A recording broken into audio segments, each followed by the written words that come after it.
Madam মেফিৰ প্ৰাক্ষণত Ahom জনগোষ্ঠীয় লোকৰ বাবে উপহাৰ স্বৰূপে এটা সুখবৰ কঢ়িয়াই আনিলে মুখ্যমন্ত্ৰী ডক্টৰ হিমন্ত বিশ্ব শৰ্মাই। ডিব্ৰুগড়ৰ উপায়ুক্ত কাৰ্যালয়ত অনুষ্ঠিত কেবিনেট বৈঠকৰ পিছতেই সোমবাৰে সন্ধিয়া ডিব্ৰুগড়ত টাই শিক্ষা আৰু সাংস্কৃতিক কেন্দ্ৰ মুকলি কৰে মুখ্যমন্ত্ৰী ডক্টৰ হিমন্ত বিশ্ব শৰ্মাই। কেন্দ্ৰীয় চৰকাৰৰ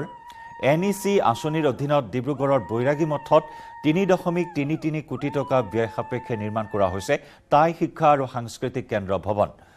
এই ভৱনটোৰ নাম হৈছে সু হুং মুং ভৱন। অনুষ্ঠানত মুখ্যমন্ত্ৰীয়ে কণ শিশুৰ লগতে জনগোষ্ঠীয় লোকৰ সৈতে সেলফি উঠি হাঁহি ধেমালিৰে বাৰ্তালাপতো মিলিত হয়।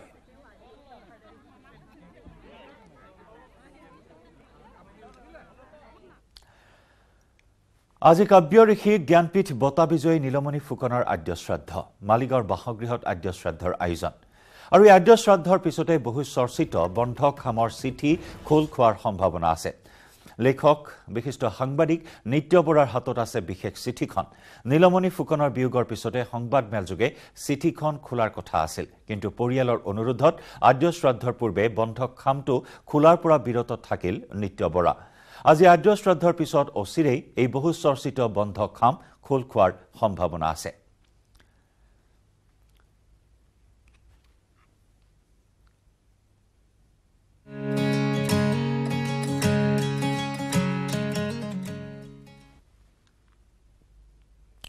অসম সাহিত্য সভাৰ নাৰায়ণপুৰ অধিৱেশন আজিৰে পৰা আৰম্ভ হয়। অসম সাহিত্য সভাৰ ষষ্ঠ সপ্ততিতম পূৰ্ণাংগ অধিৱেশনক লৈ উদুলি মুদুলি পৰিৱেশে বিৰাজ কৰিছে মণিকাঞ্চন ক্ষেত্ৰ। 4 ফেব্ৰুৱাৰীলৈ 5 দিনীয়া কাৰ্যসূচীৰে আৰম্ভ হোৱা অসম সাহিত্য সভাৰ অধিৱেশনক লৈ উদুলি মুদুলি পৰিৱেশ। উজ্বলি উঠিছে নাৰায়ণপুৰৰ বৰখামটি পথাৰৰ 1000 বিঘা ভূমি। আদৰণি সমিতিয়ে ৰঙীন কৰি তুলিছে নাৰায়ণপুৰৰ সাহিত্য সভাথলী। মুখ্য দ্বাৰৰ পৰা আৰম্ভ কৰি মূল মণ্ডপ, বাণিজ্য মেলা, প্ৰদৰ্শনী, গ্ৰন্থমেলা আদি সকলো মণ্ডপ সাজু হৈ উঠিছে। মূল আদৰণি সমিতিকে ধৰি 44খন উপসমিতিয়ে নিজা নিজা বিভাগেৰে অভ্যাগতক আদৰিবলৈ সাজু হৈছে। স্বেচ্ছাসেৱকসকলে সাজু হৈছে নিকটৱৰ্তী বহুকেইখন শিক্ষানুষ্ঠানৰ শ শ শিক্ষাৰ্থীৰে। প্ৰায় 2 সহস্ৰাধিক প্ৰতিনিধিয়ে অংশগ্ৰহণ কৰিব সাহিত্য সভাত।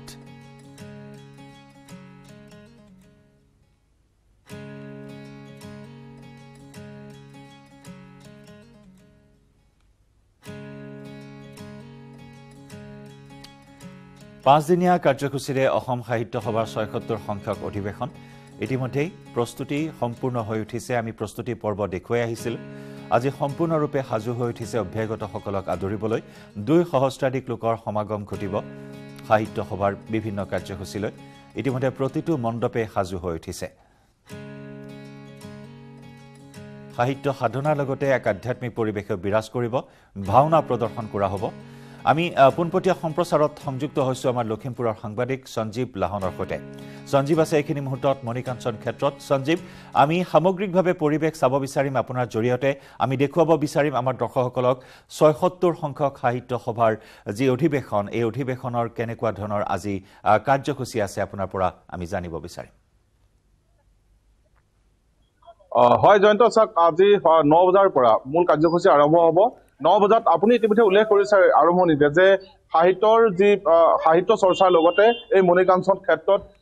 আধ্যাত্মিক সাধনা কৰা হ'ব। সেই অনুপাতে ইয়াত নামঘৰ স্থাপন কৰা হৈছে। প্ৰথমেই 9 বজাত নামঘৰ উদ্ঘাটন কৰাৰ পিছত নামঘৰত বন্তি প্ৰজ্বলন কৰি বা বিভিন্ন নাম প্ৰসংগৰে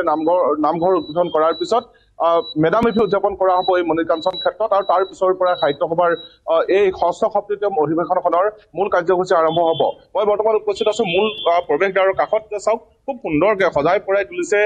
সাহিত্য সভাৰ যি পৰম্পৰা, অসম সাহিত্য সভাৰ যি পৰম্পৰা, সেই পৰম্পৰা ৰক্ষা কৰি এই মূল যি প্ৰৱেশদ্বাৰখন ইয়াত প্ৰস্তুত কৰা হৈছে। আৰু ইয়াৰ ভিতৰৰ যিখিনি অংশ আমি পৰ্যায়ক্ৰমে দেখুৱাই থাকিবলৈ আমাৰ দৰ্শকসকলক আমি যত্ন কৰিম। যে প্ৰথমে দেখুৱাইছো যে মূল প্ৰৱেশদ্বাৰ, আৰু পুনৰ কৈছো জয়ন্ত, 9 বজাৰ লগে লগে মূল কাৰ্যসূচী আৰম্ভ হ'ব। ইয়াত মণিকাঞ্চন ক্ষেত্ৰত স্থাপন কৰা অস্থায়ী নামঘৰত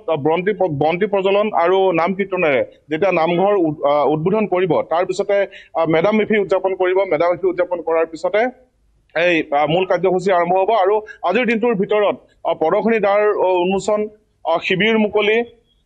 বাণিজ্য মেলা মুকলি আৰু তেনেকুৱা ধৰণৰ যিখিনি সাহিত্য সভাৰ লগত সংলগ্ন যিখিনি বিভিন্ন অনুষ্ঠান আছে সেই অনুষ্ঠানসমূহ উদ্বোধন কৰা হ'ব আৰু বিভিন্ন সন্ধিয়ালে সাংস্কৃতিক অনুষ্ঠান অনুষ্ঠিত হ'ব মোৰ লগত অসম সাহিত্য সভাৰ লোক লগ পাইছো তেওঁলোকৰ লগত কথা পতাৰ যত্ন কৰিম দাদা আজি কাৰ্যসূচী সম্পৰ্কে কওক চিৰচেনী মোৰ ভাষা জননী আজি ষষ্ঠ সপ্ততিতম অধিৱেশনৰ আমাৰ ন্যায়পুৰলৈ সকলোকে স্বাগতম জনাইছো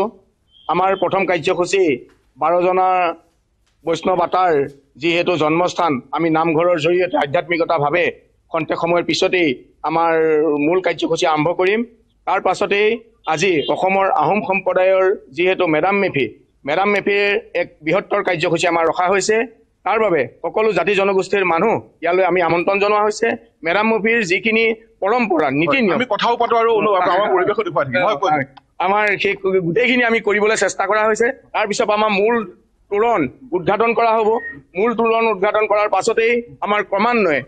যি কেন্দ্ৰীয় অস্থায়ী কাৰ্যালয় আছে কেন্দ্ৰীয় অস্থায়ী কাৰ্যালয় আমাৰ দ্বাৰ উদ্ঘাটন কৰা হ'ব তাৰ পিছতে আমাৰ গ্ৰন্থমেলাৰ দ্বাৰ উদ্ঘাটন কৰা হ'ব বাণিজ্য মেলাৰ দ্বাৰ উদ্ঘাটন কৰা হ'ব শিল্পকলাৰ আমাৰ ব্যৱস্থা ৰখা হৈছে শিল্পকলাৰ দ্বাৰ উদ্ঘাটন কৰা হ'ব প্ৰদৰ্শনীৰ আমাৰ দ্বাৰ উদ্ঘাটন কৰা হ'ব আজি প্ৰাৰম্ভিকভাৱে সকলোখিনি যি ব্যৱস্থা আমাৰ ইয়াত কৰা হৈছে সকলোবিলাকৰ আজি দ্বাৰ উদ্ঘাটনৰ ব্যৱস্থা কৰা হৈছে আৰু প্ৰত্যেকৰ কাৰণে একোজন সেই দিশৰ লগত জড়িত থকা বিশিষ্ট ব্যক্তিক আমি আমন্ত্ৰণ জনাইছো আৰু তেখেতসকল ইতিমধ্যে দুই এজন আহি আমাৰ মাজত উপস্থিত হৈছেই আৰু তাৰ সমান্তৰালভাৱে আজি আমাৰ উল্লেখযোগ্য এক কাৰ্যসূচী আছে যিহেতু প্ৰতিনিধি সভা হ'ব প্ৰতিনিধি সভা আমাৰ 1 বজাৰ পৰা আৰম্ভ হ'ব তাৰ আগতে 12:45 পৰা আমাৰ প্ৰতিনিধিৰ পঞ্জীয়ন হ'ব আৰু এই পঞ্জীয়নৰ পিছতে আমাৰ প্ৰতিনিধি সভা এই প্ৰতিনিধি সভাই অসম সাহিত্য সভাক এটা নতুন গতি দিব আৰু এটা কথা আপোনাক সুধো যে কিমান প্ৰতিনিধি অহাটো নিশ্চিত হৈছে ইতিমধ্যে ইয়াৰ পূৰ্বে আমি কৈছিলো যে 2000ৰ অধিক প্ৰতিনিধি অহাৰ সম্ভাৱনা আছে আচলতে কিমান প্ৰতিনিধি অহাটো সম্ভাৱনা আছে আমি দেখিবলৈ পোৱা গৈছে আমি আচলতে প্ৰাথমিক পৰ্যায়ৰ পৰা শাখাবিলাকৰ পৰা আমাৰলৈকে প্ৰতিনিধি আহে আমি গোটেইখিনিৰ ভিতৰত বৰ্তমান দেখিবলৈ পোৱা গৈছে প্ৰায় আমাৰ 3100 প্ৰতিনিধিৰ ইতিমধ্যে আমালৈ পঠাইছে তেখেতসকলৰ প্ৰায় 3100ৰ ভিতৰত আমি প্ৰতিনিধি আহিব বুলি ভাবিছো আৰু বহুতো এবাৰ দৰ্শক প্ৰতিনিধি আমাৰ বৃদ্ধি পাব যিহেতু দৰ্শক প্ৰতিনিধি সহ আমি দেখিবলৈ যিটো আমি ভাবিছো যে 4000 ওচৰা-ওচৰি হোৱাৰ সম্ভাৱনীয়তা আছে নিতান্তই 4000 ওপৰৰ প্ৰতিনিধিয়ে অংশগ্ৰহণ কৰিব আৰু আচলতে নাৰায়ণপুৰৰ এই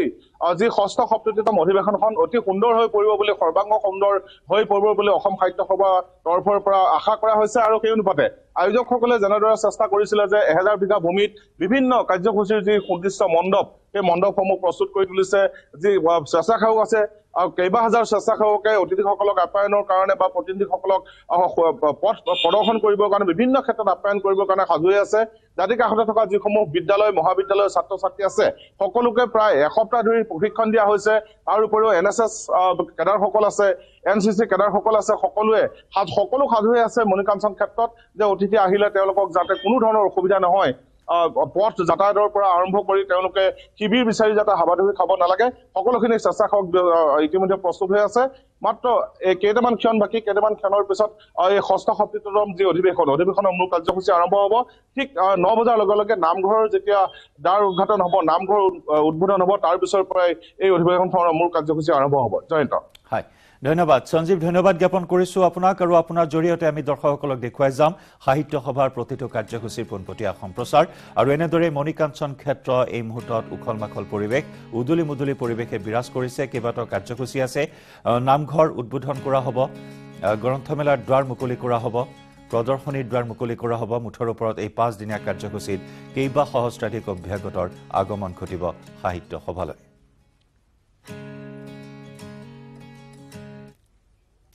খবৰৰ ধাৰা অব্যাহত ৰাখিম পুনৰ লৈছো আন এটি চমু বাণিজ্যিক বিৰতি সাধাৰণ ষ্টীল এনেকৈ পৰে মাইথন ষ্টীল এনেকৈ পৰে ধমকৈ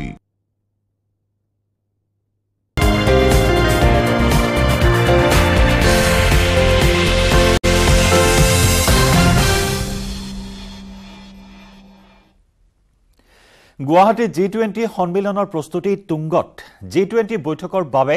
নৰূপত জিলিকি উঠিছে গুৱাহাটী মহানগৰ ৰং তুলিকাৰে ৰঙীন কৰি তোলা হৈছে দেৱালসমূহ পৰিষ্কাৰ পৰিচ্ছন্ন কৰা হৈছে বাটপথ 2 ফেব্ৰুৱাৰীৰ পৰা গুৱাহাটীত অনুষ্ঠিত হ'বলগীয়া G20 বৈঠকৰ বাবে গুৱাহাটী বিমানবন্দৰকে ধৰি গুৱাহাটী মহানগৰীৰ সমগ্ৰ ঘাইপথসমূহ সাফ চিকুণ কৰি তোলাৰ উপৰিও নানা ধৰণৰ সামগ্ৰী ৰং-বিৰঙৰ লাইট বাঁহ বেড আদিৰে সজাই পৰাই তোলা হৈছে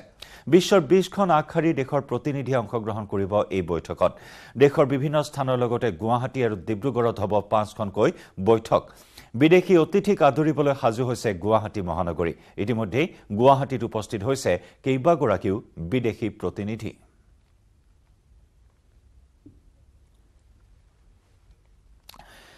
কোকৰাঝাৰৰ উপায়ুক্তৰ বিৰুদ্ধে প্ৰতিবাদত নামিল কৰ্মচাৰী কৰ্মস্থলীত সুৰক্ষা প্ৰদানৰ দাবীৰে কৰ্মচাৰীয়ে সাব্যস্ত কৰিলে প্ৰতিবাদ কৰ্মচাৰীৰ কৰ্মবিৰতিৰ ফলত স্তব্ধ হৈ পৰিল উপায়ুক্তৰ কাৰ্যালয়ৰ কাম-কাজ কোকৰাঝাৰৰ উপায়ুক্ত কাৰ্যালয়ত কৰ্মবিৰতি কৰ্মস্থলীত সুৰক্ষাৰ দাবীৰে কৰ্মচাৰীৰ প্ৰতিবাদ চতুৰ্থ বৰ্গৰ কৰ্মচাৰী দীপক দাসক চৰ খুধুৱা বৰ্ণালী ডেকাৰ বিৰুদ্ধে প্ৰতিবাদত বহিল উপায়ুক্ত কাৰ্যালয়ৰ প্ৰতিগৰাকী কৰ্মচাৰী সোমবাৰে স্তব্ধ হৈ পৰিল কোকৰাঝাৰৰ উপায়ুক্ত কাৰ্যালয়ৰ কাম-কাজ কাৰ্যালয়ৰ ভিতৰত নিমাওমাও পৰিৱেশ বাহিৰত কৰ্মচাৰীৰ প্ৰতিবাদ দিনে ৰাতিয়ে কামত খটুৱা উপায়ুক্তৰ বিৰুদ্ধে জাঙুৰ খাই উঠিল কৰ্মবিৰতি পালন কৰা কৰ্মচাৰীসকল তেওঁৰ লগত যে এইটো ঘটনা হ'ল এইটো সঁচাকৈ বেয়া লাগিছে আগতে তেওঁলোকে কৈ আছিলে যে আমি যেনেকৈ কাম কৰি আছোঁ আমাৰ কাম কৰিব ভাল লগা নাই এনেকৈ আমি দিন ৰাতি থাকিব লাগে টাইম নোহোৱা হৈছে কামৰ এটা পৰিস্থিতি তেওঁলোকৰো ফেমিলি আছে মানে তেওঁলোকে ফেমিলিক টাইম দিব পৰা নাই গোটেই দিন ৰাতি টাইম নোহোৱা অৱস্থা চৰকাৰৰ পৰা কৰ্মস্থলীত সুৰক্ষা দাবী কৰিলে কৰ্মবিৰতি পালন কৰা কৰ্মচাৰী এনেকুৱা যদি পৰিস্থিতি চলি থাকে আমি কেনেকৈ কাম কৰিম আমি আমাৰ এটা সুৰক্ষিত কিবা হিচাপে বিচাৰোঁ যে আমি যাতে সবকে যাতে সুৰক্ষা এটা প্ৰদান কৰিব পাৰে সবকে গভৰ্ণমেণ্টৰ ওপৰত আমাৰ এইটোৱে আশ্বাস যে সিহঁতে আমাক এটা সুৰক্ষিত কিবা দিব গণৰাজ্য দিৱসৰ দিনা চতুৰ্থ বৰ্গৰ কৰ্মচাৰী দীপক দাসক কাণতলীয়া চৰ সোধাই অশ্লীল গালি গালাজ কৰা উপায়ুক্ত বৰ্ণালী ডেকাৰ বিৰুদ্ধে তদন্ত দাবী প্ৰতিবাদকাৰী কৰ্মচাৰী তো যেই ঘটনাটো হৈছে আৰ কি এইটো সেন্ট্ৰাল কমিটিয়ে মানে কিবা কৰিছে আৰ কি তীব্ৰকে কিবা কৰিছে আৰ কি তো এই বস্তুটো সেন্ট্ৰাল কমিটি ইহঁতে ৰিপ্ৰেজেন্টেটিভ পঠাই আছে ইহঁতে আহিব তো আহাৰ পিছত তাৰ পিছত আমি এটা কি ডিসিশন লয় বা কিবা এনে তো যি নহওক যি হৈছে তো হৈছে কিন্তু ইন ফিউচার যাতে নহয় আর কি আমাৰ পৰা ৰিকুৱেষ্ট আৰ কোকৰাঝাৰৰ পৰা সুৰজ বসুমতাৰীৰ report news 18 Assam north east বয়কটৰ ঢৌ উফৰাই পাঠানৰ খলকনি অব্যাহত আছে দেশত শাহৰুখ খান অভিনীত ছবি পাঠানে মাত্ৰ 5 দিনতে বিশ্বজুৰি 542 কোটি টকা সংগ্ৰহ কৰিছে ইতিমধ্যে বক্স অফিচত বহু সিনেমাৰ অভিলেখ ভংগ কৰিছে পাঠানে শুকুৰবাৰলৈকে এই ছবিখনে 162 কোটি টকা উপাৰ্জন কৰিছে 4 দিনত ছবিখনে উপাৰ্জন কৰিছে প্ৰায় 222 কোটি টকা কেহতিয়াকৈ পঞ্চম দিনৰ বক্স অফিচ কালেকশ্যন প্ৰকাশ পোৱাৰ পিছতে আনন্দিত হৈ উঠিছে পৰিচালক তথা শিল্পীসকল বৰ্তমানেও প্ৰায় ছবিগৃহতে হাউসফুল পাঠান উপভোগ কৰা সকলৰ মিশ্ৰিত প্ৰতিক্ৰিয়া যদিও শাহৰুখ খানৰ একশ্যনে অনুৰাগীসকলক আকৰ্ষিত কৰিছে